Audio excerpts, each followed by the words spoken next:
All right. It is indeed a very, very good morning to you. Thank you so much for joining us this morning. It's a Tuesday, the 21st of March 2023. Tarehe 21 mwezi ni wa 3 mwaka 2023. Natumai kwamba uko salama. You waken up well and you ready to start off your day. It's another Tuesday. It's another week. It's a new week. It's Tuesday, the Tuesday of the 21st of March 2023. The State of the Nation edition, the Tuesday of the 21st of March 2023, and begins right now. Kama kawaida, lazima tuende mbele za Mungu tuombe, halafu kirudi basi kuja kuona nani ameweza kuamka. Lakini kabla ya hiyo, please, when you join in, when you we get to know that you're watching us, and after please share. When you share, you give someone else an opportunity to watch the broadcast. When you join in, please when you we get to know that you're watching us, and after please share. When you share, you give someone else an opportunity to watch the broadcast. Also, let us know where you're watching us from this morning. Where are you watching us from this morning? Unatazama kutoka wapi asubuhi ya leo? The State of the Nation edition of the 21st of March 2023. Aya, mwana kuna mngwana ameweza kuamka mapema. Ukifika tafadhali pia share na uamshe mtu. Ukiamsha watu wawili ama watatu, then we'll be able to have a better broadcast this morning. Aya, tuombe. Mighty Father, we come before you this morning. We worship you, Lord, for your name. Thank you for another opportunity to be alive. We thank you for this podcast. We thank you for every tackler who is joining us this morning. As they join us, may you meet them at their point of individual needs. Even as we have this conversation, may it edify the fabric of this country. For we pray, trusting and believing. Amen. Tuko na Daktari Eric Komolo.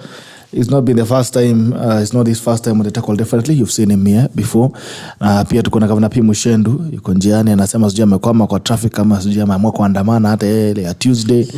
Mambo ni mengi. Inaweza kuwa leo agenda ameamua yake andamana ya leo. Please let us know where you're joining us from this morning. Meanwhile, good morning to you, Daktari. Good morning. How are you? Fine, thank you. How are you? Siku kuona maandamano.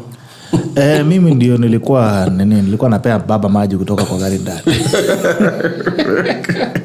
Okay, I was also helping people analyze it. So lazima kila mtu aende maandamano. Unaandamana coordinate differently.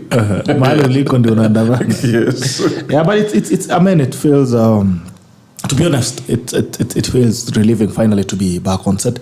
In that fortunate that yesterday we were not able to work because of the demos. And we struggled, all of us, to when the employees we struggled to access. And also the tension that came with it and the uncertainty. We're not able to work. And I think if you ask me, we need a peaceful nation. We do. We need a nation where every other person can wake up and go about their businesses without fearing or without any kind of tension and fears that things could happen to you or anxiety. We need to go to a point where we have a nation where every other person wakes up in the morning and does their things. And I feel that if you feel agitated, you also need your space to do that, but without also affecting the affairs of other people. So yeah, we apologize. Yesterday we were not able to run the broadcast because we really struggled to access and became difficult to have all of us working here. So it feels good. So this is like Monday for us. Happy New Week. But what's your feeling? Well, I could tell. Well, I woke up very early in the morning yesterday, and it looked to me like Sunday morning. Well, if you go around Gong Road and Agwins Kodek and many parts of it looked like a Sunday morning. Bitok, I'm honestly worried that we seem to not operate like a civilized society. In civilized societies, demonstrations take place regularly on different issues. It could be cost of living. It could be just a certain law being passed. It could be just a certain concern over housing projects. They do take place. What such societies have normalized is to have a system where a professional police service plans with the leaders, because demonstrations always have their leaders, on the route to be used, the time it starts, the time it ends, and obviously the expected number of people, so that the police gives cover. After we demonstrated here in Kenya, the French started their demonstration over pensions reforms. I was just listening to their grievances as I was coming here. No, because it's very well organized by trade unions. And it's across all cities in France, because now they want to increase retirement age from 62 to, I think, 64. Because there are so many so-called seniors. Many people are retiring early and they're overburdening the tax system, because pension is normally based on those currently working being taxed to pay those already retired. So I mentioned that elsewhere, and I'll mention it here, that I think the weakest link in demonstrations in Kenya is the police.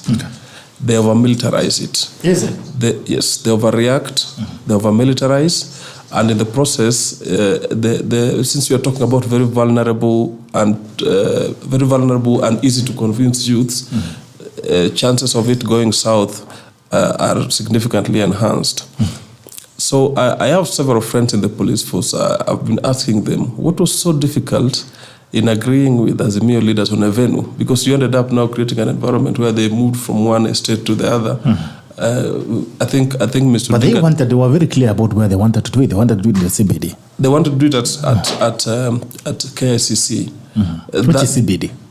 KICC is CBD. Yes. Yes. You know, it's very easy to negotiate and tell them, okay, this is a government installation. Probably not the boss I did, because you can't control your numbers. Can we go to Jacaranda, for example? Can we go to Uhuru Park? Is nowadays used for different purpose. All this, I believe, is easy to negotiate. Or you even agree on the number of people going to KICC. Things along these lines would save us a lot of unnecessary tension, because it was obviously not legally a public holiday. But if you looked at the way things were at standstill, you can easily conclude that they achieved their objective of making it a public holiday, because nobody was going to town to work. Businesses were largely closed. People remained in indoor schools. I think they're reopening today, but yesterday the public schools, nobody really went. So can we just, because these things are not going to stop. I remember Bitok, I am of the view that in every society, particularly the one aspiring to be a mature democracy like Kenya, we are better off people protesting.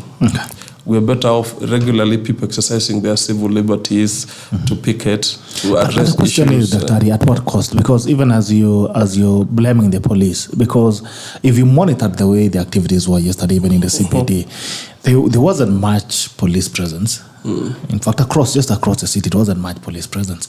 And that is why even you could see in the areas that the demonstrators went, they were able even to overpower the police. You saw the police climbing over fences, which is really embarrassing for a nation that is in such a space.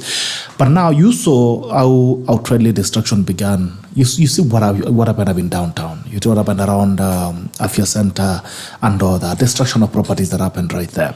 So even as you want to blame the police for that, I think there was the president had made a statement over the weekend on Sunday that Raila Odinga has a right to demonstrate. He doesn't have a problem with Raila Odinga demonstrating. But he has a responsibility to ensure that every other Kenyans are not affected by the demonstrations and the properties of other Kenyans are not destroyed in the process. Did this happen?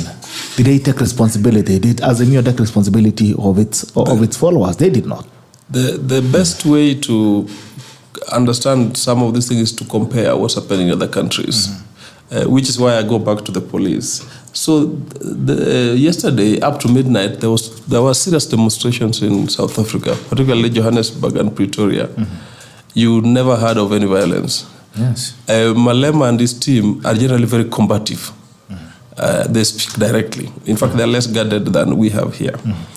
Than we are here. The whole of yesterday, there were serious demonstrations by some people's estimations, 2 million people in Nigeria. But no property was destroyed. No property was destroyed. Those guys were really having fun. Yes, very coordinated. They were expressing themselves. The same thing happened in France, as I mentioned too, but the same thing also happened in Tunisia yesterday.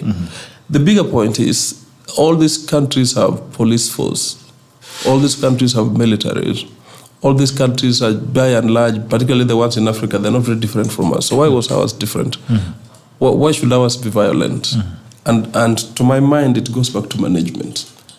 I've said elsewhere that you cannot demonize demonstrations because this one may be focused on politics, but tomorrow, even where I live here, not very far from here, we are concerned about some high-rise being built, and we are concerned about issues of planning.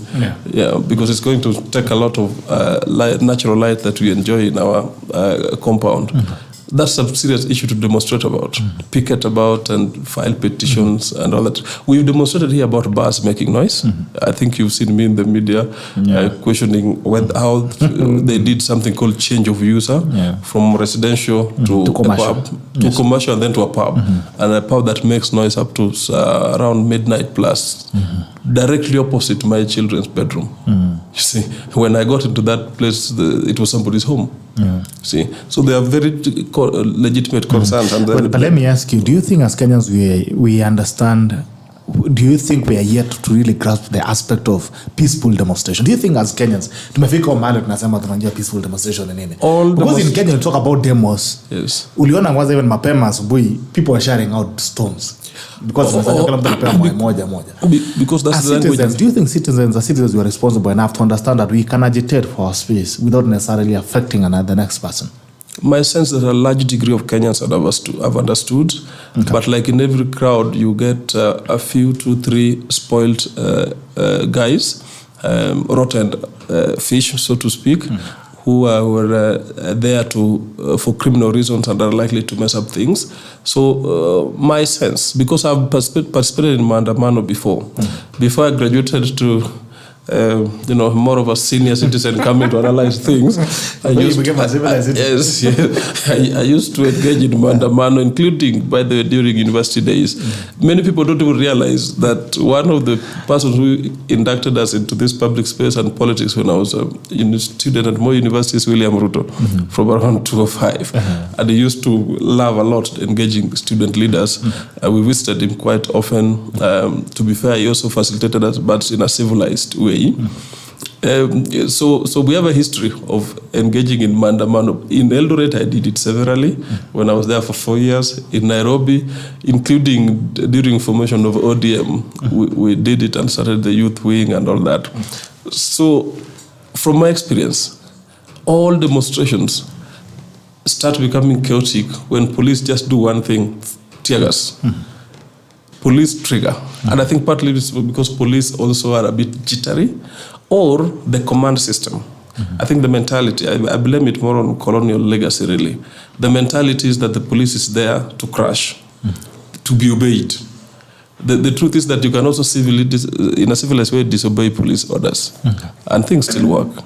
So I think at the end of the day, the conversation needs to move to how do we have orderly demonstrations, and how can institutions, the public space, facilitate reasonable space for Maandamano. Now that they've been declared every Monday. Yes. Are we going to have public holiday every Monday? And you can see the obvious consequence to the economy. I was giving an example, Bitok, of my learned senior and good friend, Onesimus Murkomen. He's been given this daunting task of leading the ministry that cover infrastructure, roads, and whatever. All this mandate requires a lot of money, because what we will judge him is less about how often he talks, but how many roads is launched and built and how many kilometers. And there's no way he's going to build those roads without paying contractors. You will start with pending bills before you get into real construction.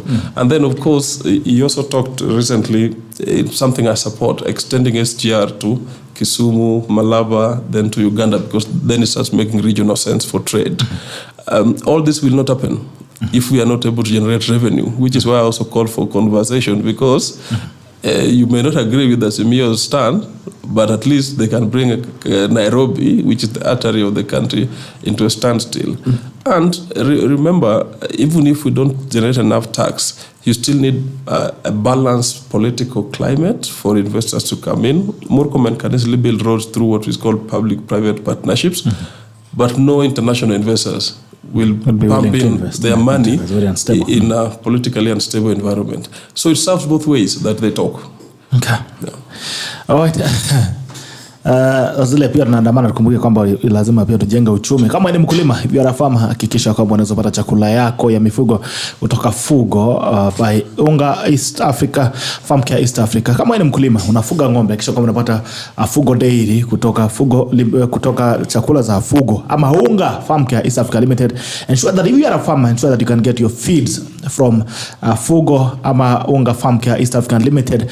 This is why you should zero aflatoxin, safe production environment, quality mixtures of nutrients. Ensure kwamba unaweza kupata ng'ombe yako anapata mapato zaidi ama mazao zaidi. If you are a dairy farmer, you get many liters per cow than when you use other feeds. Kama ni mkulima pia wa kuku, hakikisha kwamba unapata Fugo layers, ama kama ni mkulima wa kuku wa nyama pia hakikisha kwamba unapata chakula ya kuku kutoka Fugo. This is what it does. You ensure that you get better body weight on your chicken, and if you're doing layers, you get that you ensure that you get more eggs, more quality eggs from your chicken. Kama pia unafuga nguruwe, wala watu wa nguruwe tujawacha nyuma. Niliwaambia hivi, wacheni tabia ya kuacha nguruwe anatanga kwa barabara akikula anything. Ensure that you get your pig feeds from Fugo ama Unga Farm Care East Africa Limited. Ama pia kama unafuga samaki, kisha kwamba unapata Fugo tilapia kutoka Unga Farm Care East African Limited. Fugo, malezi bora, mapato zaidi. Malezi bora, mapato zaidi.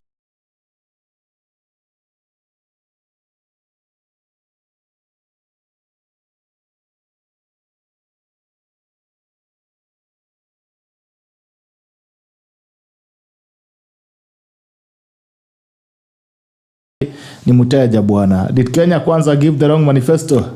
Okay. Karo Mema, good morning. Good morning to you, Karo. The COVID Jamoget checked in. Asante sana. Chris Oboka, good morning, Gerald. Good morning to you. Robin Breva from Saudi Arabia, good to see you. The COVID must you close the eyes. Tutafunga, tusatafani. Dano Beatrice, amen. Murigi Kimiti aliyo. Kabon Sara watching Nairobi, poleni kwa tears. Eldoret business ni normal. DK Cheba, good morning. Good morning to you, DK. Good to see you, my brother. Larry Kimonori from Jessica Contractors, good morning. Good morning, Gerald Bitok, tuned in from Eldoret. Good to see you, bro. Kila Lakisha, good morning, Gerald Bitok, Eldoret, Rupa Mall, tuned in. Asante sana, salimia to Eldoret na Rupa Mall. Denzel Dennis Onyango. The demonstrations were demonized. The police had clear instructions to stop the demos from happening. They were lobbing tear gas to groups of people gathering, like Kibera case, for instance. Police had instructions to stop the residents not to access CBD and join the demos. Rasto Adi, when a government employee 50 CS has to be taking home Kenya shillings 450 million a month, it is more dangerous to the economy than those who are demonstrating in Nairobi. Brian Shelley, good morning, Mr. Beto. Good morning to you, my brother. Brian, I hope you're doing well. Karibu sana on the State of the Nation edition of the 21st of March 2023. Muchendu, good morning. Sasa Taklas wamesema watakukimbiza nje ikaendelea. Unfortunately, those are reasons beyond me. Gong Road is currently a nightmare. Kuna maandamano kwani? I don't know. I got to Gong Road around 10-11 minutes to 7. Okay. That's when I joined Gong Road from bypass. And from bypass all the way to the former junction, it has taken me 50 minutes to get there, so I'm not sure. I think it's, kids were supposed to go back to school and they're going back to school today. Could be the cost, because majorly when I get to Gong Road 30 minutes before the show, despite how busy it is, 30 minutes are always enough for me to get to the studio. So now you need to change. You need to enjoy the hour. So I apologize to the tacklers for being late. It is not my behavior to kama do so. What hiyo mbuzi umetuwekea. And please, let's not play hide and seek about that Mbuzi Bitok. You know the ball is on your court. Yeah. We agreed this Saturday. We are landing. No, you didn't land. We agreed this Saturday. It's good to be honest to tacklers. I started a list. I highlighted a few people, transferred that list to you so that you can fill it up, those potential guests. And then out of the number that is supposed to come, we can organize accordingly. And I told you, mimi mbuzi siendi kununua. Mbuzi niko nazo. Mimi ni mkulima, si there. So please don't try and get me crucified in front of the tacklers. So it is on his end. Anytime he gives me the full guest list, I will plan accordingly. But definitely, yes. I'll be added. It's good to be back. And bado ujapata ule jamaa alituambia mambo ya pinhole akuja aone what God can do. Ni rafiki yao jamaa? No man can do. Ni rafiki yake. Okay. Oguda. Oguda once said that we are using pinhole cameras to do this show. There is a saying, the Bible verse in the book of Psalms, and I like it when it is said in Swahili, ya kwamba Mungu huandaa meza katikati ya watesi wangu. Sasa pala katikati in the middle ya watesi wangu, so that they can see what God has done. I mean, this place has just transformed. It has a metaphor. It's gone through a metamorphosis, and it's what it is today because of the tacklers that are listening to us. Because if they were not listening to us, we would not be here. We would tungekuwa tumefunga kitambo sana. Kwanza wakati tulikuwa na beba kwanza na DCI kidogo. The time we used to do a show trying to see whether the DCI is here, because some of the staffs we were dealing with, there were those that were not touchable by the mainstream media. But God has been good. We are here. Tumetoka mbali. Civil liberties. I'm telling you. All right, so Muchendu, we're having a discussion around the demos that happened yesterday, of course, and we're just trying to look at what exactly turned out. Yesterday could it have been avoidable? Who was on the wrong and all that? What are your thoughts on the demos? Well, I have said it somewhere else, and I will say it here, that one of the problem with Kenyans going to the street and demos, those who are going, we lack honesty on the reasons that we go to the street for. You know the reason why in South Africa they are demonstrating and you will not see the kind of pictures you saw yesterday? Because if you go to the history of the South Africans, why are they going to the street? Unequal segregated land distribution has been an issue in South Africa for a very long time. People like Julius Malema have just picked the course from where they found it, because it did not start yesterday. In terms of housing has been a very big problem in South Africa, and that is why the locals go to the street to ensure that these issues are addressed. The cost of electricity. The South African electricity government parastatal shut down electricity in so many places because people could not afford the increase of electricity in South Africa. Very pertinent issues that are at the heart of those who are going to the street. They are not going to the street because it is a politically correct thing to do. They are going to the street because there are serious issues affecting South Africans. I will tell you, the reason why today the cost of living is not where Kenyans want to be. As much as we are supporters of Kenya Kwanza, we cannot bury our head and say that the cost of living is where it is supposed to be. So I would want to go to the street and talk about the cost of living and talk about the imbalance of the dollar against the shillings, what is causing this republic.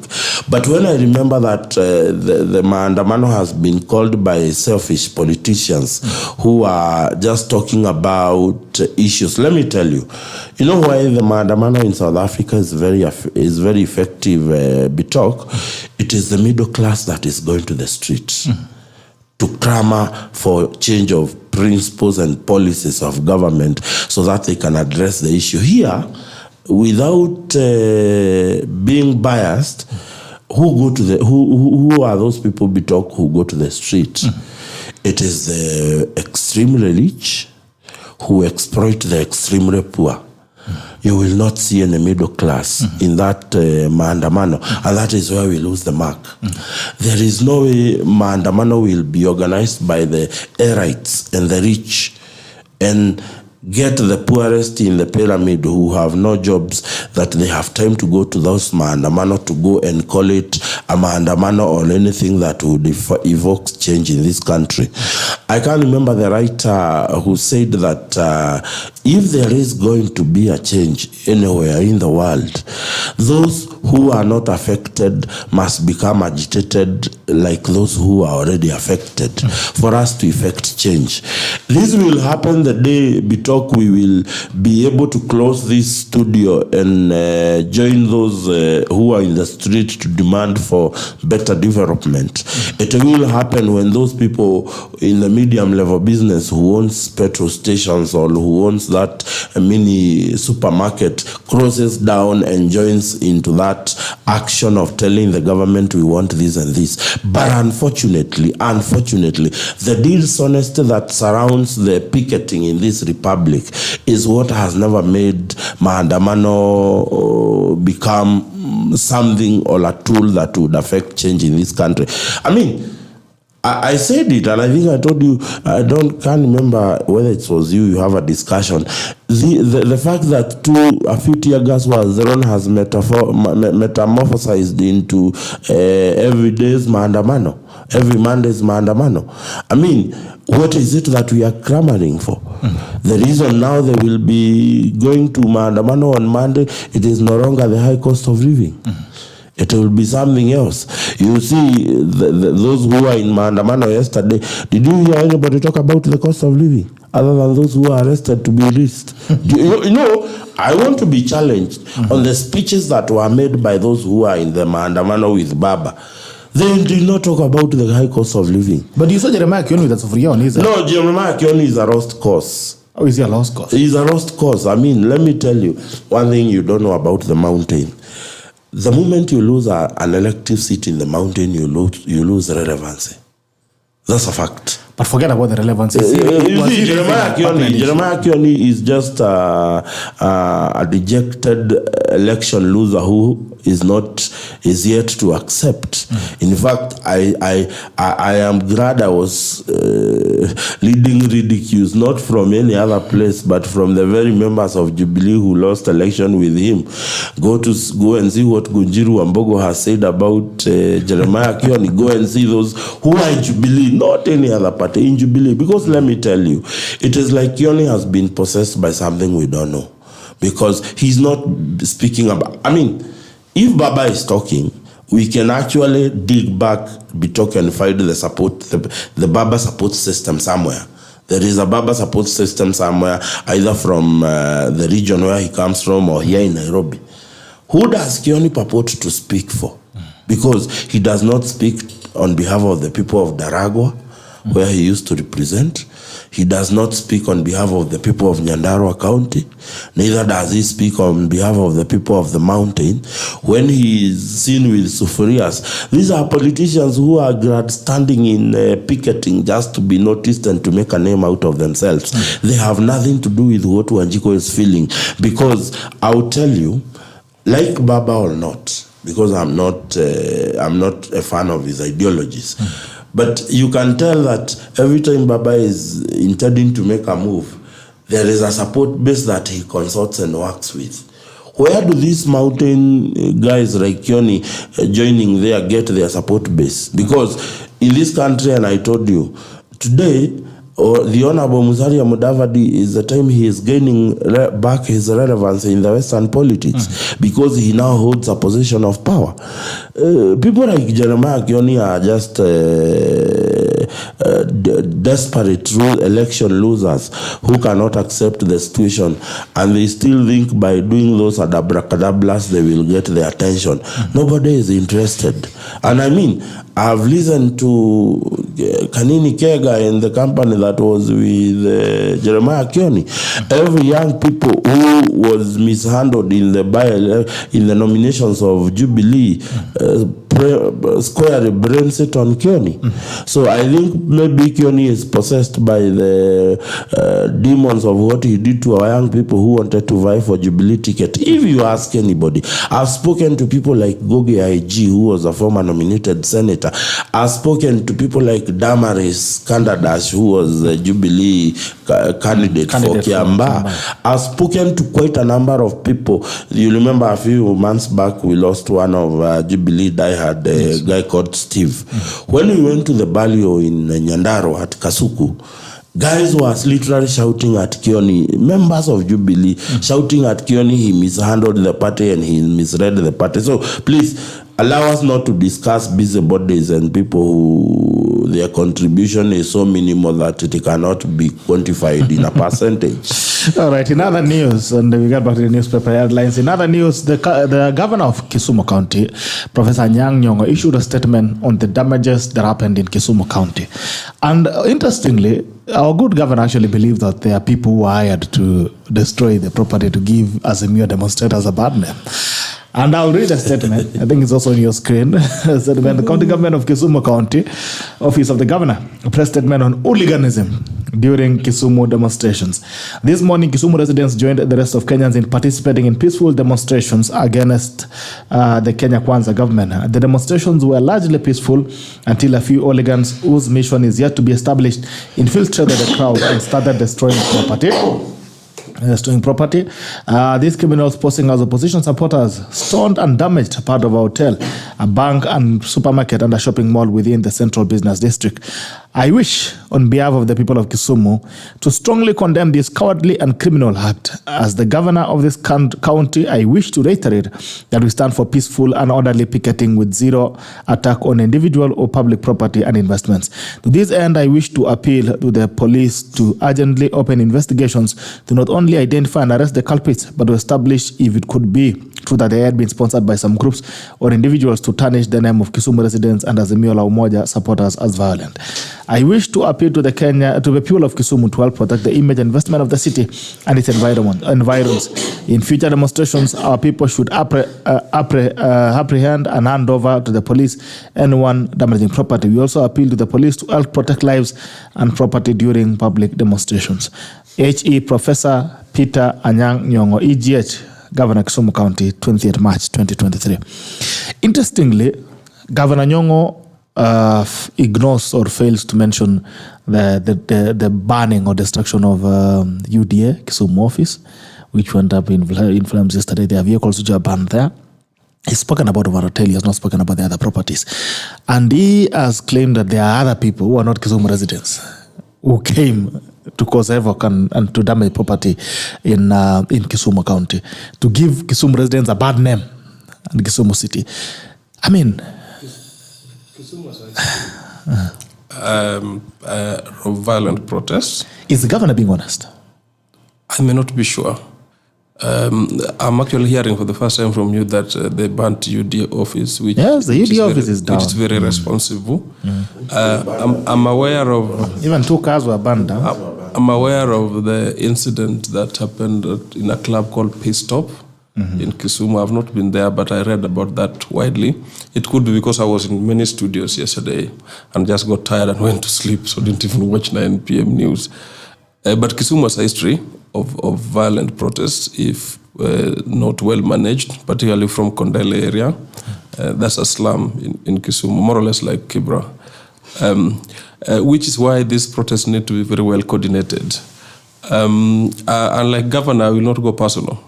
I don't know Jeremiah Kioni much, but as an intern in parliament in 2008, he was a member of the Defense and Foreign Affairs Committee. So that's where we worked fairly closely, more or less doing their research work for motions and questions and issues that they were investigating. My concern, Bitok, remains that it is important to protect civil liberties, including the right to demonstrate. I've had this privilege of traveling to most African countries, well over 20, and to many other countries across the world. And I can see a direct correlation. It's not very difficult to establish a direct correlation between civil liberties and economic development in those countries. there's a direct correlation between a country where people question authority and how they are eventually stable and able to economically prosper. And for the most part, we significantly underrate that space in Kenya. You, by and large, Kenya is still ahead, particularly because we invested in human capital and political agitation, multipartyism, and media freedom. But these rights need to be safeguarded, and the only way to safeguard that is to ensure there's room for checks and balances at two levels. The first one is through the formal system, so you're talking about parliament, opposition, minority parties, and of course in counties, and other formal channels identified under the Constitution. The second one is through citizen engagement. And this is what we call about barazas, this is the demonstrations, this is the media vigilance, including, of course, increasing spaces around social media, YouTube, and all that. So it's very important that we protect those civil liberties, we guard them. Remember, if you've been a lawyer for just over 10 years like myself, there's a very good chance that a good number of people in government were actually your classmates. That's what's happening to me. A good number of people are actually my classmates. A good number of them are my village mates, Duncan Ojuang and all these people. We literally come from the same area. So I don't, even Kidero, we come from the same, we share the same MCA. So it's very difficult for me to attack them as a person, because outside all these jobs we do, we are friends, we do have meals, occasionally we come together for a course and things like that. But I've also made it clear to them that on issues of civil liberties, on issues of ensuring institutions of the opposition work, I will defend. Okay. Before the governor came, my concern was that the police have not really owned the process of demonstrations. They are militarized it for apparently no good reason. And I was asking my friends in Azimio how far they had engaged with Mr. Bugay and his team to ensure that demonstrators are well guided, and to ensure that this protest starts at this time and ends at a specific time, so that people have room to travel back home and of course engage in nation building this morning. And what I heard, although not very well coordinated, is that space for engagement never existed, despite their attempts to do so. So I keep calling on my friends, both in government and in opposition, that they owe us a duty to talk, and talk in a structured way that expands civil liberty spaces, that preserves institutions that are enshrined in the Constitution, but that also promotes values in the Constitution. Maybe you have not seen, I'll share with you here. Somebody has just taken the president to court over the CAS nominations. And he has included all the 50 or so people nominated. The last name there is Alan Gay, because they're questioning whether the procedure followed the law, whether the president has powers to create state offices. He has powers to create, in consultation with the PSC. Public PSC, positions in public service. Does that extend to state offices? Those are very legitimate questions to ask. And importantly, is it representative? You want to start talking about gender, 30% rule, 2/3 gender rule.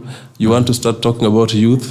Is my friend Mr. Kidero a hustler, truly speaking, and many other things. There are many legitimate things he's raising here. And such spaces, we need to protect them. We need people to be able to question public appointments, even if it derails the president's agenda for some time, but once they're there in a solidified manner, then this one has been tested robustly. So that space, that's another layer you want to look at. That space where every citizen, including Mr. Bitok or Komolo, your governor, can challenge a public decision and challenge it through courts. And you expect orders to be given one way or the other. Is something that does not exist in many other countries. Our neighbor down here, Tanzania, you can't question presidential elections. Once they declare, that is it. You see, and that tells you, once the party in power like CCM has been in power for some time, has the infrastructure to declare their guy, then you can't. And we all move on from it. Yes. So let's protect this, and let's have our people in power also act proportionately. And of course, there are some things that will not be solved Bitok immediately. Cost of living issues will not be solved immediately. Everyone knows that. But we can negotiate around subsidies that can work. Part of the problem that we are just about to get into is that we are going to have IMF and World Bank prescribe tax measures, austerity measures for us. No country Bitok has ever developed using prescription given by IMF and World Bank. No country. In fact, they partly explain why President Moi failed, because he took those prescriptions at a particular point, and that was it. You saw a lot of what was called layoffs. They used to call it retrenchment. And I've seen people in my village who are retrenched from Post. It used to be Kenya Post and something, is Kenya Power, and these people, and including their children, to date, totally failed. They have never recovered from it. They've never recovered that small income they were getting. And I'm talking with people I know. Their children didn't even complete school. Yes. So you don't. Some of these prescriptions from abroad are not necessarily the best. We're better off talking with the governor here and saying, okay, what works? What do we devolve and what do we retain? Which subsidies can we really give and for how long? You see? So national conversation, very important. All right. And as we pick on that, on the issues of course, the state of the nation in terms of the economy and all that. Now, as Dr. Eric Komolo protects civil rights and and the civil space and civil liberties, as you call it, Muchendu who protects us from those who are being given civil liberties, who protects our properties from these people? Because the people that you're talking about on this statement in Kisumu were exercising what you're advocating for, civil liberties. But who protects us from these people that you want to give the liberty? No, the demonstrators who destroyed property, those are irresponsible people, criminals. Yes, that's what the civil liberties I'm talking about. Civil liberties come with responsibility. How do you pick that out? That is why state organs, law enforcement agencies must coordinate with leaders of different movements, of protest leaders. And Governor may not have heard me mention about France. They have been demonstrating now for about 3 months. Another good example is actually Israel. The government backed down yesterday. They wanted to overhaul the judiciary and have appointed judges who can be voted out by parliament. The entire Israeli nation rose against this, including their president, who is more ceremonial, and said, okay, this is going to take away independence of the judiciary. The way we rose against BBI to the extent that they were trying to introduce ombudsman in the judiciary, that will automatically erode independence of the judiciary. And finally, Netanyahu, who by the way enjoys a comfortable majority now, yesterday backed down from those reforms. If 1 million Israeli had not come, that's about 10% of the population of Israel, had not come out in the streets of Tel Aviv and Jerusalem, this thing would not have been achieved. If we don't come out to protest against IBC recruitment, which is something we must protest against, for the simple reason that if you take it unilaterally, people will perceive that these are your commissioners, the equivalent of Cherera 4. And in the process, election bungle even by a minute, the country burns in flames. If we can avoid it 2027 by recruiting through consensus now, why not demonstrate against that? Okay, Muchendu, pick up from that. I mean, who protects the properties of citizens as well? And then secondly, on the issues of IEBC, Raila Odinga has demanded that the government reinstates the Cherera 4, whom has clearly come out that they had a relationship, but he has a problem with the process that's ongoing now to select the commissioners. Are we sincere in our? I mean, are we sincere in our agitations? You know, Bitok, the right to picket is a protected right in the Constitution. As same as the right to own and operate business in the Republic. And you know, when you look at the Bill of Rights, and Charlie here is a lawyer, your right Bitok goes as far as where my right starts. It must never infringe on my right. And it is their right to picket, but it is also the right of that Kenyan who is operating that business to operate without fear of being vandalized and being brought down by the criminals disguising in the name of picketing. And this is why I'm saying that those who organize picketing must be held 100% accountable, because it is through that opportune moment when they are picketing that the so-called criminals, if they are not part of their organization, take advantage. And I think yesterday I was in a media house and I was appealing to the Kenya police not to be agitated very quickly.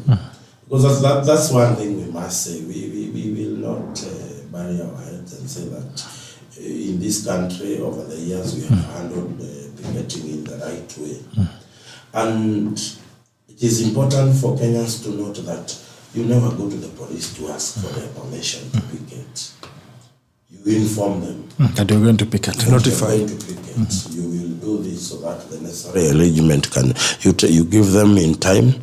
If there is another body that intends to picket, it is also again the work of the police to either stop both of you from doing it or give you different days to do it, so that we can ensure that people do not fight on the street. So I think I don't buy any bit of what Professor Nyang' Nyong'o has said in terms of goons were hired. We have had this rhetoric for a very long time. We saw those guys who are doing picketing the other day storm into the county headquarters and got into those offices. Some are seen in the video drinking tea that is meant for workers there. Is he also going to say that was part of those who are hired to go into his office? You know, let us be, and this is what I'm saying. Picketing, by the way, is one of the strongest weapons all over the world to bring change and alter the course of a country. But it only happens when there is honesty. There is no way, and unless somebody convince me otherwise about the history of this republic, any picketing will be led by a politician and be called picketing. No, that is what we call, yesterday what we witnessed is a political grandstanding. It was not picketing. Trust you me, it was not picketing. I've seen quite a number of people organize very nice picketing in this city. Do you remember the guys who went to parliament when parliamentarians added their salary and they were with pigs and what something? They brought pigs. Boniface Mwangi, I think. Can't remember the organization. That's Boniface Mwangi. Boniface Mwangi. I've seen the Kenya National Human Rights Commission plus other civil societies organize very peaceful protests in this city. But I say this without fear of contradiction and with a very clear mind. There is no picketing that can be organized by a politician in this country and be called picketing. It ends up in a political grandstanding. Look at what Julius Malema is doing in South Africa. He's not the initiator of those maandamano and picketing in South Africa. He has found people who are going to the... I mean, are you aware that every month there are 2 million people in South Africa going to the street for one thing or the other? So what Malema has seen is that there is an opportunity to join the people and become part of it, and it will help him politically to grow. Lakini, it is not Julius Malema to organize the picketing. It has to come from the people's inner conviction that I am going to the street for a better tomorrow. In this republic, you have, I've told you, you have Raila Odinga who is taking breakfast, anakula mayai, and then 2 hours later, Koserena address a political press conference telling people to boycott eggs. That is how dishonest we are, Bitok. He is the same person. Because does it make sense that the organizers of the picketing come from the high ends of Kalen and Runda, and the people who joined them are coming from Mathare and Kibra? What is, can't we see the disconnect that is there? I pray that we have a picketing in this republic if it is talking about the cost of living, Bitok, where the middle class is so agitated the same way as the high-end class and the lower class. And all of us can join in the street and saying that this cost of living has to come down because it's affecting. Let me give you an example. When there is a mgomo ya matatu, ni nani wanaendanga mgomo? It is the drivers conductors and the conductors. Yeah. But when there is a string hiyo ya shida, nani anakuanga affected? It is the owners of the vehicles. Yeah. It is not the drivers and the conductors. It is a gimmick. That kind of a gimmick is what we are saying must stop. Makangas and drivers are demonstrating in Nairobi, but the person who is really affected, who has a loan at the bank to pay for those vehicles, is the owner of the vehicle, who is really sitting much at home and does not join in the picket. So I think we are very dishonest as a society in terms of the reason why we go on the road. I have no problem if Kenyans go on the road genuinely to talk about the cost of living that they believe it is not where it is supposed to be. Okay. But let me tell you, do you remember the tear gas? They were called the tear gas Mondays. Tuesdays. Tuesdays. Machozi Tuesdays. Yes. By the time they were going to their fourth month, were they talking about the same issues they were talking in the first day they came? This is what I'm telling you. It is like picketing led by politicians like Raila Odinga is like a process of metamorphosis. What started it is not what will be the agenda at the end of it. Right. And that is where we miss the mark, Bitok. And I will say this, that it is upon the government to protect the institutions and the protectorate of Kenyans. And I must really speak to our police officers. We saw the Azimio guys are clamming for tear gas. Nimekuja nikiona video mtu akisema kamoja tu, simurushe tu kamoja. They are begging for it. I have seen on Twitter people saying hakuna maandamano kama hakuna tear gas and all those things. I was looking at maandamano in France, what is happening in France. I've seen some maandamanos in New Zealand. I have seen some in Netherlands. I've seen some in the state of New York or the state of California. Before you get the police to an agitation point, mutakuwa mmesumbuana mkisukumana, they will act when they feel that it is very necessary to act. And that is what we need to embrace in this country. We need to change on how we view things. Because hizo tear gas, unajua zinakaa hapo nje kwa siku ngapi? Even tomorrow or the day after tomorrow, if you go to Serena, you will still feel the pinch of those tear gases. And those are the things we must look at. How do we deal? Because let's also not congratulate the police for how they stopped these guys from getting to the capital. We must also say that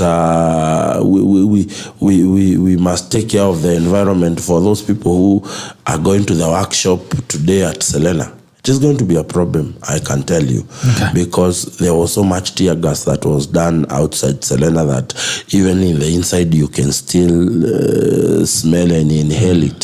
So the police must also exercise restraint. Okay. Yes. Daktari, now let's look at the issues that are being raised by Azimio. One of them featuring very prominently, of course, is the cost of living. They are talking about the cost of living and the state of the economy. That's what has come out very dominantly in what they are saying. What they are saying they're agitating for. Of course, it's going to, as Muchendu is saying, it's going to change over time. Now it will start being about, someone was shot, it will start being about this, now it will start being about any other stories. It becomes political as we move forward. But now let's look at the foundational issues that are being brought to the fore by Azimio. It's the state of the economy and the cost of living. Now, in all honesty, these are not new issues. This government is just clocking 6 months from after taking over leadership. The issues of the cost of living are not new. And all these politicians that you're seeing in this platform, including Raila Odinga, have spoken to defend the cost of living before.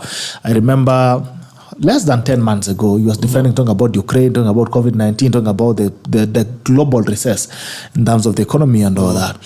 Now, they are not new issues. The economy did not start deteriorating 6 months ago or 4 months ago.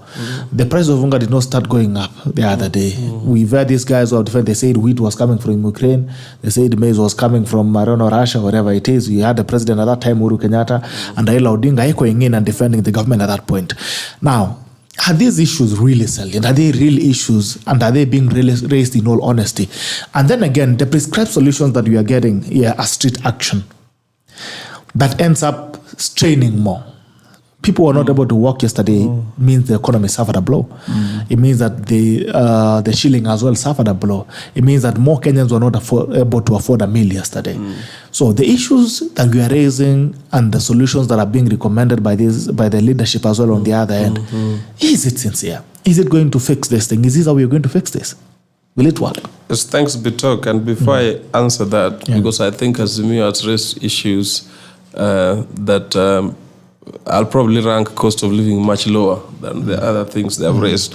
But the governor has raised something that I think is worth highlighting. One is the role of police in managing demonstrations. Police ought to act very proportionately. And police are, remember, in a black majority rule, the international media controlled by the white capital, that's, as Malema calls it, normally focus on the negative things. And that negative image splashed all over the world portrays us very badly. So there's a good reason why police need to act responsibly. And importantly, police don't spend their money, they spend our money. They have no reason at all to or overreact and precipitate a crisis that they could manage professionally. And I know several professional police officers who talk to you and manage the situation, de-escalate the tension, and you see crowds kind of acting responsibly in the process. So I still believe we need to professionally build our police force to encourage them and remind them that they're using our taxes, but encourage them that they don't have to take political orders all the time. That's what brought down Mr. Kidoti. That you could also tell it with Matiang'i the other day, that they're still acting to please political forces, whether they have been informed or whether real or perceived. And you see, that's very unfortunate because it diverts attention. And two, I happen to also run a small tour farm. And yesterday, I know there were some guests at Serena. These are tourists who have just come to enjoy their holiday. And I can tell you, tourism sector was on the verge of reviving. More bookings, more interest in coming here to holiday. And this demonstration can just lead to that collapsing again. So it's not in our interest that these demonstrations are sustained, particularly if they're sustained violently, which is why the parties need to talk. And a third one is, which many people still underestimate, is the level of competition Kenya is facing in the region as a regional hub for conference tourism, regional hub for investment, particularly foreign direct investment in ICT. Rwanda is fast, Kigali in particular is fast overtaking Mombasa, Nairobi and Naivasha in holding conference tourism. And that has been a big source of our marketing. Yeah. We only remain with the UN offices here. These ICT companies, during last year's, I think, Jamhuri celebrations, the president made the theme around IT and brought in executives from, top Silicon Valley companies. These are companies that are susceptible to what is called capital flight. In other words, if you become unstable, they'll leave to the next destination very fast because they're not heavily invested in infrastructure here. So you're talking about real germane issues why we should be stable. And you will not be stable if you don't engage both the opposition and the government, because the truth is they control about half of the country, at least psychologically. So you need to engage. So I plead with the president and Mr. Odinga to talk both informally and formally and address the issues. Now back to the issues. I think cost of living is just a quick win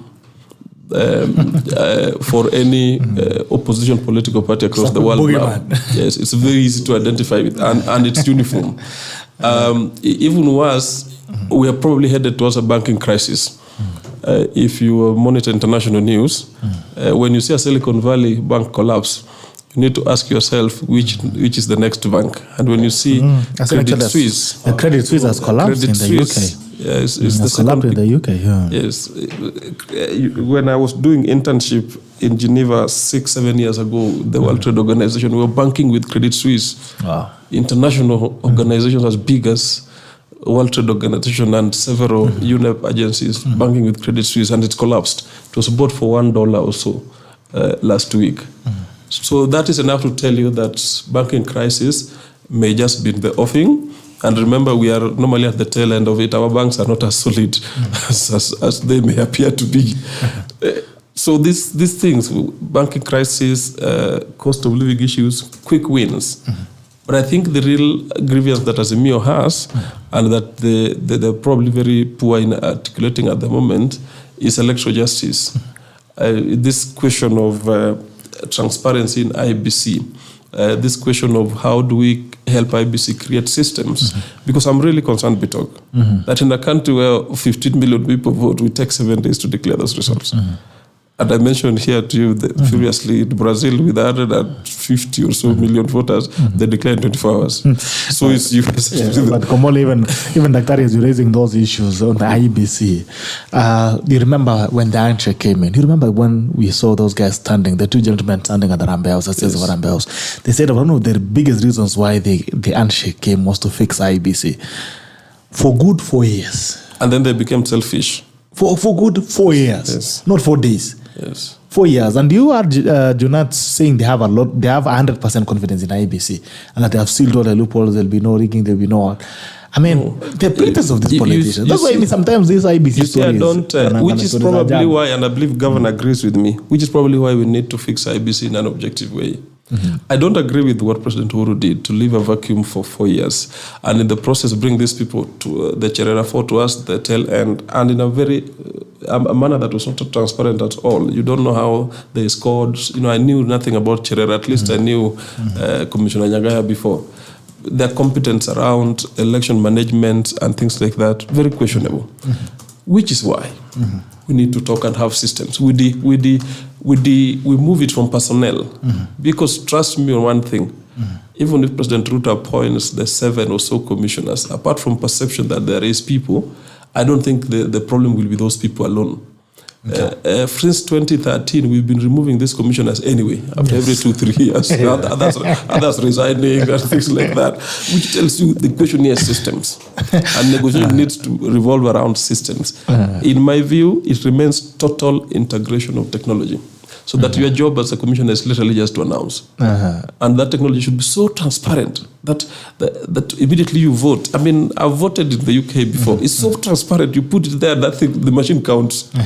In your opinion, out of 10, how transparent was the past elections? Especially benchmarking it on the 2017. That will take me back to something that many people are uncomfortable with. Because half of my friends believe it was free and fair. Another half believe this was compromised from day one by Chebukati and all that. And I want to be the middleman here. I don't want to take sides over something that's gone. I rather help the country navigate the best way forward so that the doubting Thomases on both sides are in a position to agree in 2027 when the next elections will be conducted, that at least we've really improved our systems. Remember, and I was talking with some commissioners yesterday, what Azimio has done is to significantly create doubt in the minds of people that the election wasn't free and fair. Through those campaigns, who opened the server, yet from the Supreme Court, we were agreed that, or at least the process followed the law, and eventually the president was declared. So this campaign is also succeeding in many ways, partly because of reaction from the government in creating a narrative that the election was not free and fair. And the election was not fair to government. And then that snowballs into bigger things. Now Ruto is appointing his people. Now he wants to rig again. You see, yet we cannot easily help Ruto to have systems that then in 2027, when he wins or loses, everyone believes it's free and fair, and everyone can see it. It's verifiable. And trust me, Bitok, this thing revolves around systems. Of course, I think we also need to have discussions around enhanced devolution. A good number of my friends, as I mentioned, have got jobs in government. But I'm also concerned that if you announce positions for 20 cars or 23, 10,000 people apply. Why? So there's this, and I'm sure the governor agrees, that there's this obsession about everyone being at the national office. You see, everyone wants to be the board. At the moment, if all I need to do, by the way, Bitok, is to change and now say, President Ruto is a good man. Raila Odinga is a very bad man. He's always caused chaos and things like that. And maybe next Friday you'll see my name appointed as a Gazette notice. I need more friends in government. So important in my view that we also disperse power and create an environment where some people can work in the counties, others like myself and governor, I'm not sure that they've appointed you anywhere. We can do our businesses quietly and still build the nation, pay our taxes. From wherever you are. Yes, and that people also appreciate that by its very nature, power is transient. So you have opportunity to serve for 5 years and you will lose and go private and maybe you campaign again, you come back. Things along those lines. All right. It's 9 a.m. It's 9 a.m. East African time. I still want to remind you that if you are a farmer, please ensure that you can get your animal feeds from Fugo. Kisha kama unapata chakula yako kutoka Fugo, kama unafuga kuku, unapata chakula yako kutoka Fugo layers, you get your Fugo layers. Kama unafanya mambo ya dairy, then make sure that you can get your animal feeds from Fugo Dairy animal feeds. That ensures that you get the best production and optimum production from your ng'ombe or from your cows. If you're also doing pig farming, please ensure that you can get your Fugo pig and ensure that you get the best clean pork meat. The biggest danger in pork, by the way, ni kama nguruwe wako anakulanga takataka, you end up giving us also pork that has a lot of viruses and diseases. So please ensure that if you are a farmer, pig farmer, please ensure that you can get your animal feeds from Fugo. Kama unafanya pia mambo ya kuku, please get Fugo layers. Unafanya pia mambo ya ng'ombe, make sure that you can get your Fugo Dairy. Pia kuna chakula ya ndama. If you have the IFAs that are coming up, ensure that you can get your IFA feeds from Fugo.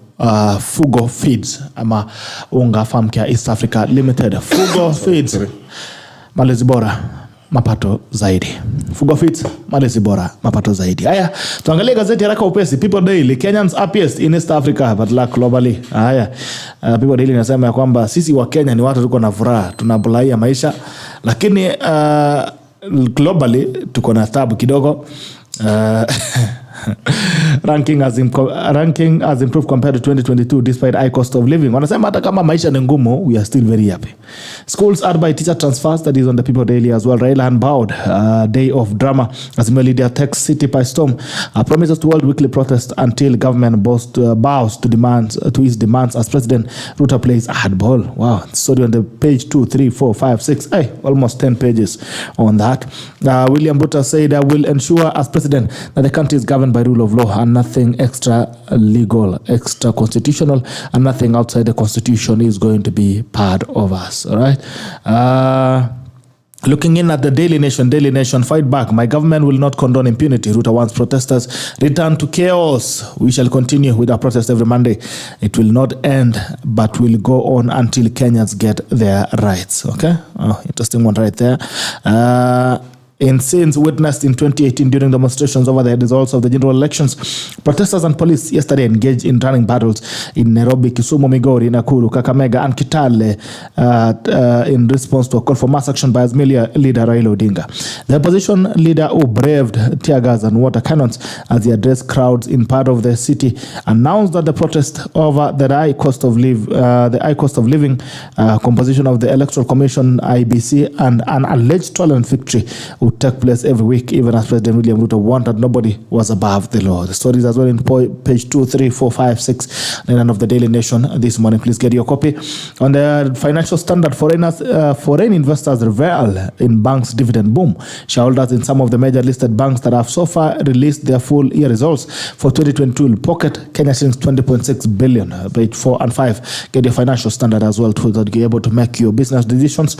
On the standard, daring bandits strike in spite of operations. Omega Kindiki hapo amesema hata kama Kindiki kwa ground mambo pia inazidi kulipuka. Dollar shortage cripples Kenya power. Raila no retreat. Tear gas Monday. Opposition leaders say there is no retreat or surrender and they will press on with the demonstrations against the cost of living every Monday until the government acts, even as leaders condemn police for arbitrary arrests and brutality that saw protesters injured. Okay. On Taifa Leo, Bonde la Ufa la baki tulivu. Shughuli zaendelea bila wasiwasi katika ngome za Ruto. Wanasiasa wa Azimio wakamatwa, Madzayo na Wandai kati ya waliotupwa ndani kwa kuandamana. Serikali yakadiria hasara ya shilingi bilioni 2 kutokana na maandamano ya Azimio la Umoja katika maeneo kadhaa nchini. Raila atikisa nchi. Mapambano. Kinara wa Azimio atangaza maandamano hayo kuendelea kila Jumatatu, huku serikali ikijisatiti kuwazuia waandamanaji kuingia jijini na ikulu ya Nairobi. Habari kamili kwenye ukurasa wa 2, wa 3, wa 5 na wa 8. Vikwazo vya Amerika na Canada. Mataifa hayo yatangaza vikwazo vya usafiri kutokana na fujo la kisiasa Kenya. Kwani kuna fujo la kisiasa Kenya? Ala. Okay. Ukurasa wa 5, soma habari kisha kama unapata gazeti yako la Taifa Leo. Unga nafuu bado mbali. Hii ni baada ya mahindi yaliyopangiwa kuwasili nchini mwezi huu kuchelewa jinsi ilivyotarajiwa. Sasa kuingia baadaye. Nasemekana kama mahindi itachelewa. Ukurasa wa 5 huo. Man United kukutana na Brighton 4 bora. Red Devils ilibandua Fulham FA. Ukurasa wa 20 kama ni mtu wa kabumbu ama unapenda mambo ya mpira. Haya, hivyo ndio mambo yako kwenye magazeti. Sijui kama uko na kitu mtu nataka kusema. Kidogo Gerald Kainura, I concur with Mr. Muchendu on Azimio leadership. Dishonesty is the all picketing and demos against the government. If people are dishonest once, they will be dishonest a second time, and honest people should keep away from them. Washira wa Mwema, ile siku rao surely. No, that's a bit strong. Dan Karmanyata falling. Asante Pauline Cherab tuned in. Asante Alan Kogo, good morning. Baba fond of using his supporters for his gains and dump them. Abiwatsu Nathan, civil societies in Kenya, Raila's house. Washira wa Mwema tuned in from Embu. Salimia mimi leo Gerald Bitok. Good morning to you. Washira wa Mwema, good to see you. Nasalimia watu wa Embu, mambo sana. Wa Embu sana, watu wangwana zaidi. Wasalimia sana. Savannah Boy, hello. Good morning to you, Savannah Boy. Langan Matthew, asante, good morning and good to see you. Askamebu, what is happening in Kenya is not demonstration. It is an insurrection, anarchy. There is a big world of difference. Anjiru Warui, the cost of hiring a CS is equivalent to the cost of hiring 103 hustlers in each constituency at a gross pay of 15,000 for an entire year. Okay. Jirwarui, the court permitted the president to nominate 23 CSs. The president nominated 27 extra illegal CSs. When the president says nothing extra illegal will be done, is the president being sincere? Good question. Njiru Waroi, sufuria is a symbol of hardship, lack in agitation ama maandamano. Paul Kibera kwa Salimia Muchendu nilimpata jana Kikuyu. Nasikia ulipatikana jana Kikuyu. Kupatana na mafans, anaitwa Paul Kibera. Kupatana na mafans pana untie them, wapega kitu, wapega kitu. Clean chef supermarket in Kikuyu. And he has a very good ride, a very nice motorbike. Fans wako pia tu wako na class. It was nice getting, he said hi to me, he told me I see you at Bitok, and it felt nice to meet fans out there who listens to us. Sasa naona mko salamu mko bazu huko. Sasa ukipatana nao unawapega kitu. Elfu I will do that. hivi. Being the governor. All right. Sana Paul, Chris Oboka, losing is very painful. Azimio hasn't recovered yet. That is why they'll use any means to prove their grievances. Well, they prove their relevance. David, morning. Nico tuned in from LD. Asante Savannah Boy, good morning. Good morning, Bransel. Good morning, Bitok. Good morning to you. Hope you're doing well. Karen Juguna, good morning. The Tekol family, good morning to you, Karen. Good to see you. Douglas Kibongong, ask anyone in the studio the presidential candidate's score where he voted, then compare with the blower. Okay, Alan Kogo, good morning. Baba fond of using his supporters to gain and dump them. All right. What is coming out very dominantly from, of course, the comments should be the CSS, the nomination of CSS. I don't know, Muchendu, what do you make of it? Well, people, we have to be very honest that one, the CES job, that like the person who has gone to court, there is a very big question whether it is a public service job or it is a state job. But they has gone through, people have gone to court. And they said that those positions were illegal. You remember the CES position was first created in the previous administration. And the first plot therein were given that work. Well, let us be very honest. We may have a discussion as to whether the president was right in terms of appointing 50 CASs. We may have a discussion as to whether those appointed were really right persons to be hustlers. When you have Kidero being appointed now, because he is one of the people who have brought this issue to be a very hot issue in the political realm and discussions. But this is the fact. Those who went to court did not go to court based on the number of CASs. They went to court to question whether the public service and the president had the right to actually create this position. And the court addressed this matter that the president and the public service were in accordance with the law, have the power to do that. So it is, I have seen people saying that William Ruto has appointed 27 illegal CASs. Let's be factual. We can critique whether we need 50 CASs, that is all right. We can critique whether those are appointed are the right people to do it.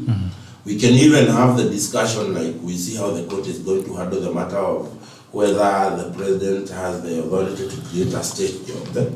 But as far as appointing 50 CASs, the president has not contravened any law. And if that is the case, then you tell me, where were these people when the president appointed? Are they 43 or 44? Which one? PSs. Permanent secretary. Around 44.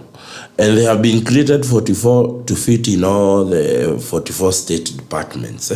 Same case as the CASs. Some of them will be domiciled in the office of the president, others in the office of the deputy president. That is why they come up to 50.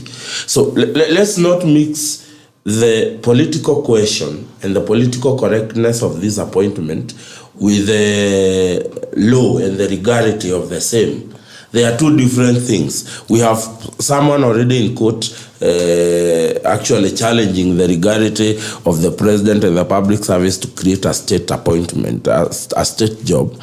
And we are now have a political question of whether we needed it and whether those are appointed are the right people. We must separate the two Bitok. So this is my take. That I still hold of the opinion, unless the legal guys like Daktari here and the court say otherwise, it is within the president to actually appoint those people. And so far, one of the judiciary appellate courts has reaffirmed that position unless that challenge is appealed and a new decision comes. As far as we are concerned now, the president is within the right and the legal framework to appoint those people. As to whether those appointed are the right people, again, it is the prerogative of the president to appoint anybody he feels like, because this job does not have an age prescription. The only problem here, Bitok, is that political, how we view it politically. Did the president score politically by appointing Kidero or any other person? That is a question. But in terms of prerogative, there is nowhere age comes in terms of appointing a CAS. So the president was within his right to appoint anybody, provided he fulfills the prescription. The other issue that has also come with Kidero is the issue of the corruption cases that are still active in courts and what have you. But two things. The president appointing 50 CASs, let us not trivialize the matter. It is nothing, there is nothing illegal about it. Okay. Because the ruling did not prohibit him into the number of CASs he can appoint. Number two, it is within his prerogative to appoint anybody he feels like appointing, because he is the president and he has been given the mandate to actually transmit out of the list he gets from the public service board, the public service center. The list he gets, picks the names he wants and transfer them to parliament. So again, those people who have been appointed, they have been appointed in accordance with the law, because the president has followed the list that was provided by the Public Service Commission, and he has picked his picks and sent them to parliament. Now, we can now have an argument, a political argument. Is he politically correct? Are the people appointed building him politically? That is a discussion we can have when we separate the two. Because if you ask me, I would not have appointed people like Idero. If I am Muchendu, I'm the one appointing. There are quite a number of people there I would probably not have appointed. But unfortunately, I am not the appointing authority. I am not the CEO of the country. I am not the commander-in-chief. I am not the head of state. I am not the president. So this remains to be the prerogative of the president. We can speak on the merits and demerits of those appointments. We can speak on the merits and demerits of appointing 50 CASs. But we must not confuse the two. The president has not done anything outside the legal framework, so it is within his right, and he has done exactly that. As to the political correctness, as to the need basis for those jobs, that is a discussion we can have. Okay. All right. What are your thoughts? Bitok, I think Governor Muchendu is probably keen on running for political office soon. and he knows who is likely to butter his bread. I have to declare interest. Just like you have done. Most likely 60 to 70% of the people appearing on that list are personal friends. So I am reserving. So you guys are pushing personal? No, I'm not pushing personal. So I'm not pushing. I have to also declare that I have not been involved in the process in whichever way. I have not lobbied for anybody, but because my friends are in those lists, I would also want to reserve my comments, because tomorrow is always better than today, and I can understand. I don't want to. I don't want to look like I'm fighting them, despite the fact that I have not been involved in those processes. I would choose to abstain for the purposes of friendship, because in this country, statements can be interpreted in so many different ways. So now you understand, Bitok, why Governor Muchendu is not questioning the numbers. I declared interest long time ago. I'll repeat again that Dr. Kidero comes from the same ward as myself in Rangwe, Nomabay. And that Sudi Wandabusi was my classmate and a good friend. And I'm happy for him in particular, because he's relatively young.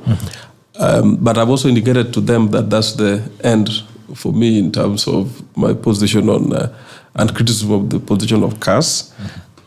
Because I hold the position that by dint of job description, CAS qualifies to be a state officer, and I don't think the law anticipated a situation where the president creates offices equivalent to state officers. It anticipates the president creating offices like advisors, with consultation of parliament, creating state, what you may call state departments. Or state corporations. Those are the offices in public service that apply. In fact, I'm also even concerned about this institution called Nairobi Rivers Commission. And remember, Duncan is my friend, and Dr. Juang, and is a commissioner there, so I will not speak to the individuals, but the powers it has, the privileges and everything speak to that of a constitutional commission. And I'm not sure that you can create a constitutional commission through presidential decrees. I think it is something that probably has to go through parliament, including the Senate, where the functions that the body is supposed to exercise are those that relate to devolution as well. And environment is a devolved function. Rivers, management of rivers, particularly local ones, are by and large devolved functions, which is why Governor Sakaja has an entire department focused on environment, climate change, and related things. Back to the CAS list, I think Governor may not be aware, but the number 23 comes from official pleadings that the Public Service Commission and the Office of the President submitted to the courts. The person who went to court is the Law Society. We went as lawyers. It was not individuals. Yes, we went as lawyers led by our President, Mr. Eric Theuri, and we were questioning public participation, constitutionality, and this went to the Employment and Labor Relations Court. This has now gone to the right forum, the Constitution and Human Rights Division of the High Court. The bigger question was that the president had those powers, and is the process consultative and all this. And part of the official response is that, and of course we were questioning questions of prudence, cost, managing all the new offices, because these people come with advisors, vehicles, drivers, and all this, in a country that is by and large struggling to meet its budget obligations. The official answer from the Office of the President and the Public Service Commission led by Mr. Mushiri was that they have only created 23 positions, and these are needed to assist cabinet secretaries to execute their mandate, because cabinet secretaries are apparently overwhelmed. Now there is no contrary pleadings showing that, and you are talking something in court, contrary pleadings showing that it moved from 23 to 27. But you also have to look, 50. I mean, you also have to look at the ruling, because I'm looking at. Do you have a copy of the ruling? We go through with you. I think as we go on, go on. I'll get the ruling, and I'll get to the pleadings. Yes. So that becomes a weak point. You remember, they didn't have to give a number, but that becomes a weak point now to attack the list and try to allege political convenience and things like that. My own position, Bitok, and that is what I think as a lawyer I need the members of the public to understand, is that it is true that we need the equivalent of deputy ministers, particularly in helping ministries and departments account to National Assembly, which is our official oversight body. At the moment, the government has introduced something that I still consider unconstitutional, bringing cabinet secretaries through amendment of standing orders to account to Parliament. And this goes to the core, I think, of our constitutional architecture. We kind of copy-pasted the American system so much. American system works a lot through parliamentary committees. And they're very effective, they're very well coordinated, very well funded. Our system tries to work through the committees, so cabinet secretaries are supposed to go to parliamentary committees, and then the committee chairpersons report to the main plenary. In reality, we are a mongrel of both presidential and parliamentary system. So I think that as part of managing costs, there's nothing wrong in having a conversation about returning some of the ministers to be members of parliament, including the Senate, as it happens in the House of Commons. So if the president should have a quota such that he's able to tap in private sector expertise to join the cabinet, but also as a room to appoint members of parliament to then serve as cabinet secretaries and in the process account to parliament. But importantly, also introduce the office of deputy ministers. You may want to call them parliamentary undersecretaries. This will be ordinarily members of parliament from his coalition who are deputized to different state departments and then act as a link accounts. You will automatically eliminate the need to reward those who have lost elections. And the pressure, of course, to then have regional balance. You will automatically reduce cost. Prudence is a factor of the Constitution. Public resources are supposed to be managed in a prudent manner. Because all you need is additional allowance, say 100,000, as they used to get before. Assistant ministers used to get additional allowance of, I think, 100,000, in addition to their parliamentary salaries, and of course, they're already facilitated. And then, of course, you'll depoliticize the issue, because then you have to be part of the president's party or coalition. As we speak, the president has basically used the privileges he has as a president to engineer defections. Kidero, until the other day, was a very ardent member of ODM. So is Fred Outa. And so is Engineer Gumbo. These are people who supported Azimio very strongly. There are many people online, I believe, on your social media platform here, who have supported Kenya Kwanza from day one. Yes. And who probably applied and were never shortlisted. The reason, of course, the president needs people with political clout to, of course, build a broader base for his support going forward. That is his right. But we are also here as lawyers to also remind the president that, you must respect institutions of political parties because they are vehicles to accessing power. And you don't have to then bring people who actually never bought into your idea in the first place, now coming to pretend that they are kind of your biggest supporters to the core. So I also see it as another way of weakening political parties. So this caste thing should exist, but it should exist by taking it back to parliament. A service framework. Yes, but also with specific job description of facilitating parliamentary oversight responsibilities. And I think we need to limit the numbers.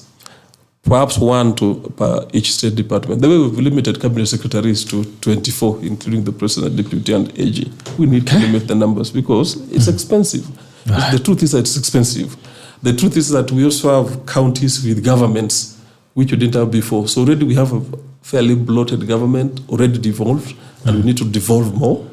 So we don't need to have a very big executive. Governor may not know. Governor, I've also lost elections before.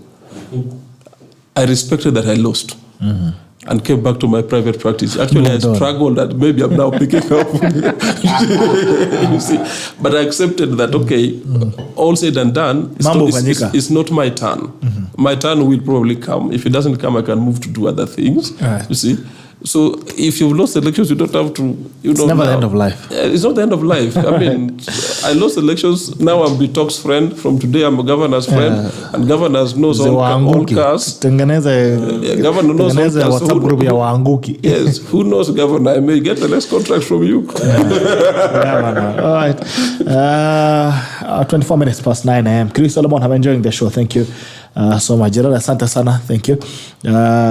Mario Kinabo. Let me say Langat. Mika Adia, good morning, Kiongozi. Those are looters, not demonstrators, live from TRT. Santa Langat Matthew. Instead, demonstrations do not affect works in any way. I'm in that country and can't see people doing what Azimio are doing. Pauline Cherobler, the CS has worked for now. Maria Kinabo, Langat police to blame. We did not vote Ruta akwa dictator. Vituka hizi ndio Kiambu tulikata na Uhuru. All right. It's been a pleasure having you, gentlemen. Always a pleasure. This has been the State of the Nation edition of the 21st of March 2023. And it ends now. Thank you, Muchendu, for coming in. Asante, Dr. Komolo, for coming in. Looking forward to having you again. To every tackler who has joined us this morning, both on YouTube and Facebook, and also guys also on Twitter. It's always a pleasure to have you. The tackle could never be without you. Until tomorrow on Siasa Wednesday, I want to wish you a very great day. Stay safe, stay calm, and let's make a beautiful, peaceful country where every other person can enjoy their rights without trespassing into the rights of others. And we don't get to a country where we get to earth each other every single 5 years, and we have a cycle where we remember that Komolo, kumbe Komolo anatokanga Umabei. Many people actually think I'm Kisi or from Ghana. Yeah, so I mean, you'd pass for a Ghanaian easily. So can you imagine now? So, Mugana, maneno. Police have arrested me by the twice in Nairobi thinking I'm from West Africa. Illegal immigrant. Mukiendelea kupigana hapa, I'll just seek asylum there. Okay. All right. Thank you so much. It's been a pleasure.